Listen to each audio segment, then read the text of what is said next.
eng zo'r matematika bu singillarda. Tushunasizlarmi? Singillarda matematikasi. Bu qachon ishlaydi bilasizlarmi? Sizlar pul olib turib, uni qaytarib berayotganinglarda ishlaydi. Ya'ni misol maktabda bizga o'rgatishganda 7 kere 7 bu 49. Singillarda matematikasida 7 kere 7 bu 77. 8 kere 8 88. Qaranglar, oson. Biz kutgan matematika.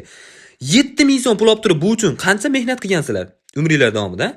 Men bitta bola tug'ib berganim osonroq tushardi, tushunyapsizlarmi? Qayerdan ham ishlatmas bu. Lekin zo'r. Masalan, senga 10 ming so'm pul bersam ham u to'plab qo'yadi uni. Qachondir kerak bo'lganda ishlatadi. Masalan, qachondir pul kerak desiz, ko'p mayda-mayda pullarni mijg'ilab olib chiqadi, bilasizlarmi? U to'plab qo'ygan, ularni o'pdi u. Ukam unaqa emas. 10 ming mayli, 500 ming bering. Ash kuni kech payt pushti panama bilan kirib keladi. Mana shunaqa bet bilan. Ana puldan qoldim, siz 50 qarz olib oldim magazindan. U biladi-da qaytarib olishingizni. Ash kuni yo'q qiladi. Men misol singingiz bo'lgan yaxshi, qanaqadir ishga qilib qo'ysangiz, uydagilar bilib qolsa, aka kelmang deydi. Ayes, o'g'lim shirin ovqat qildim. O ukangiz вообще, aka, men urusdan hozir kel uyga.